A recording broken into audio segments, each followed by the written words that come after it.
Hello everyone, we're back today with another concert vlog. My name's Addy P, and today, well, not today but tomorrow technically, we are headed up to Scranton, Pennsylvania for Apocalypse Fest. I went to Apocalypse Fest last year to see Motionless In White play their Reincarnate album in its entirety. It was an awesome time. I went to both nights. Did not vlog the shows, however, but I decided to switch it up this year and give you guys my take on it. Right now it's about 6-ish o'clock. Getting ready to head on the road. It's going to be a long drive, but it's going to be worth it to see the boys once again playing their infamous album. So many bangers off that album. Underrated, if you ask me. Anyways, other than a long drive, really not much else to do. So, let's get to it.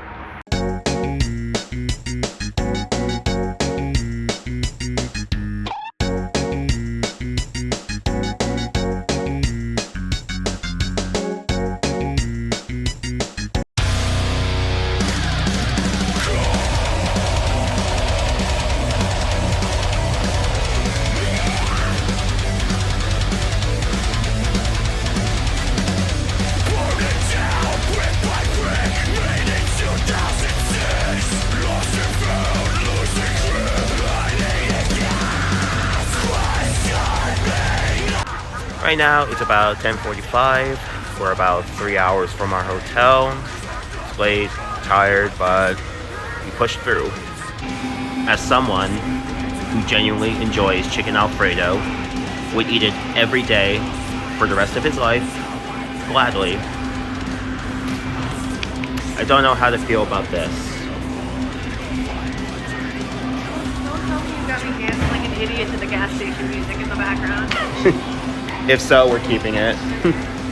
We can put it in the outtakes, actually, maybe. I don't know.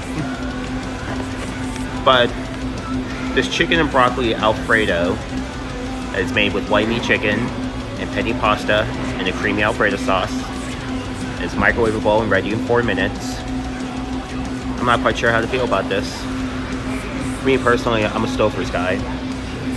I do love me a good homemade chicken Alfredo. And I feel like this is kind of trespassing right now. I feel like this doesn't belong. I don't like it.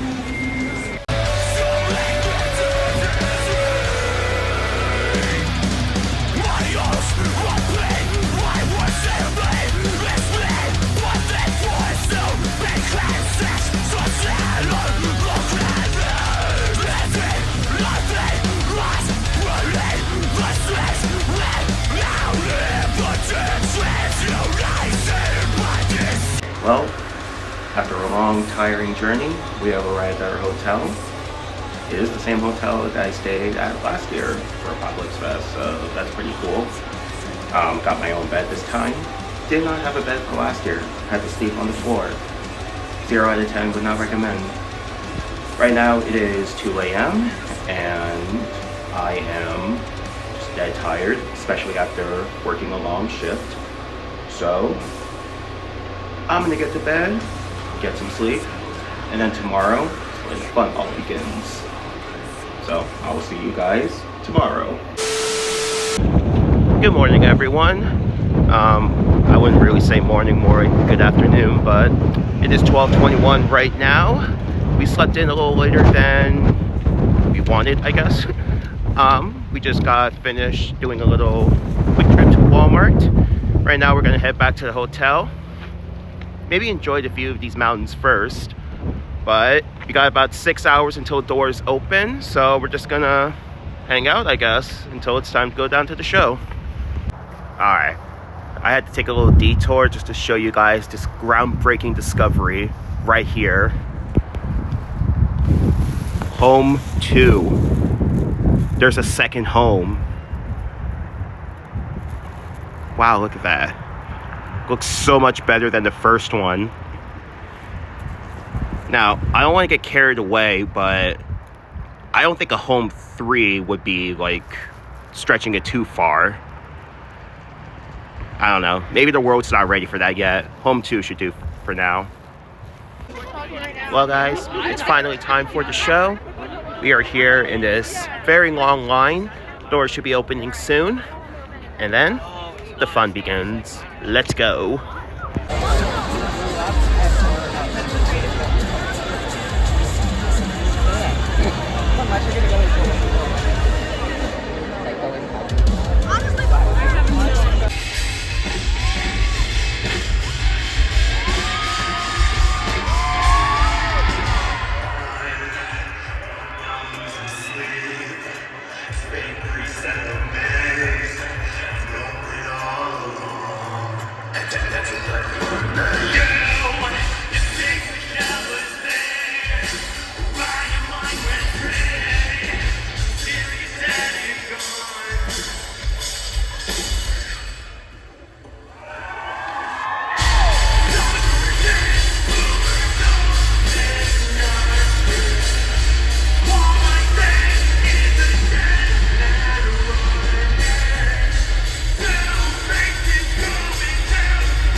Let's fucking go over that shit up. Let's go right now.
Well, guys, it's the next day, and I am back here in beautiful Columbus, Ohio. I was going to do an outro this morning while we were still in Pennsylvania, but we were just in a rush, and I didn't really have time to do an outro. But now that I'm back home, I've had the chance to unpack and unwind a little bit. I'm going to do the outro now and give you my thoughts on the show. So starting off with Outlier. This is a band that I've wanted to see for I don't even know how long, and seeing them at Apocalypse Fest felt like the perfect time. The only thing I really was not a fan of was the mixing. I felt like I had a little bit of trouble hearing the vocalist as well as some of the other members. And I feel like the crowd participation was lacking compared to all the other openers. But I will say I did enjoy their set. Some of their songs sounded really awesome. I would love to see them again. I don't know if I would like to see them in arenas, maybe in smaller venues. That's not to hate on them or anything. I thought they were great. I liked their set. But yeah. Next, we have Holding Absence, and in my opinion, I think that they were the best opener, and I'll get to the reason why in just a minute, but I think they did a very, very good job of waking up the crowd, because up until that point, the crowd was dead and not very energetic. The pits were pretty much a letdown. From what I saw, nobody really knew how to mosh. It was just nothing but circle pits, which there's nothing wrong with, but when you're just constantly doing circle pits at a metal show, and me being an experienced mosher like myself, it does get a little annoying after a while. But I thought they sounded very good. Their vocalist was loud and just hit those perfect notes, and Holding Absence is just one of those bands that I've seen before and just have not seen in a while, and then I forget how good they are live. So I'm hoping I get to see them again soon, because these guys are definitely like a good addition to Apocalypse Fest. Next, we have Black Veil Brides. Now, I'm just gonna start this off with I am not a Black Veil Brides fan, like, at all. Fuck you, asshole! And no disrespect to anyone who's watching this that is. I have nothing against you. It's just I personally cannot get into them. I have tried several times in the past to get into them, and like Sleep Token, I just can't, okay? You son of a bitch! But I do believe in giving credit where credit is due, and I will say that they did a very good job of warming up the crowd. The crowd was definitely a lot more energetic. There were a lot more crowd surfers. The pit, aka circle pitting, was more active and more wide. And despite on whether or not you like them, they did do their job well. So I will give them that. And finally, we have Motionless. And this might be just a little bit biased, but I think you already know what I'm going to say. What a set. I have been so excited to hear Infamous in its entirety. And not only did they play the whole album, they played the 2 bonus songs off the album as well, which is awesome. And it was just amazing to see so many songs that they haven't played live in years that I've been dying to hear live. It finally happened. It left me speechless. Like, I don't know what else to say. Having said that, I will say I was just the tiniest little bit disappointed setlist wise. There were a couple songs I was hoping they would play, but they didn't. But that does not take anything away from their set, and neither does the production. I noticed they didn't have any pyro for this year, but I'm someone that truly believes that if a band has to rely on pyro to make your set more interesting, I think it reflects on you in a bad way. And because of that, I believe that the fact that Motionless did not have any pyro or anything for this year, and they still looked and sounded great, just says a whole lot about their stage presence and energy. So overall, I would give this show a solid 9.5, maybe 9.6 out of 10. Definitely room for improvement, but I still enjoyed myself, and I would love to return next year. If that is the case, I will try to vlog. I would also like to say before I end this vlog that I am excited to hear their new album. They have a new song coming out on January 28th, I believe, and they will be playing Sonic Temple next year. So hopefully we'll have at least 1 or 2 new songs out by the time I see them again. And you guys already know that I will be vlogging Sonic Temple next year, and I expect to turn things up just a little bit next year. I'm gonna try and do some different things for the vlogs going forward, you know, step out of my comfort zone a little bit. I'm not quite sure on exactly what I'm going to change, but I will let you guys know whenever I get around to it. But that is going to wrap it up for this vlog. Thank you guys so much for watching. If you'd like, subscribe, like, all that shit. I really don't like saying that. I just do these for fun. But that's going to be it for today. Thank you guys for watching, and I will see you in the next one. Stay weird, my friends.